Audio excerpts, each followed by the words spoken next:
Ek is Gert Jordaan van Noord-Kaap Lewende Hawe en wat 'n besonderse veiling het ons hier vandag aangebied nie. Dit was die Kalkveld in De Bruin Bonsmara veiling hier so op Vryburg. 'n Baie goeie veiling met 'n 100% verkoopsyfer.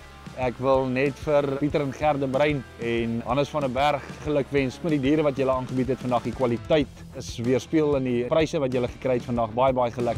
Vriende, namens Kalkveld en De Bruin Bonsmara, baie dankie vir die ondersteuning op ons jaarlikse produksieveiling.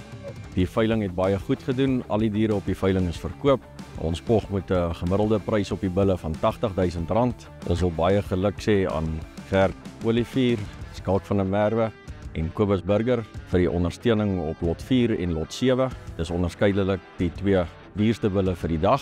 Lot 4 het verkoop vir R260.000, lot 7 het verkoop vir R450.000.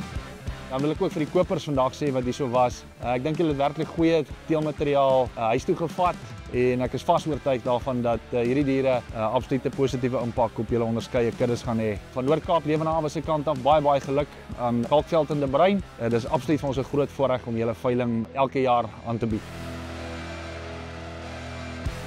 Ek wil weer eens net vir al die borge, al die deelnemers, al die kopers, al die ondersteuning, Noord-Kaap Lewende Hawe, baie dankie sê vir julle bydrae. Hou ons blad dop en ons volgende veiling datum sal ons vir julle deurgee.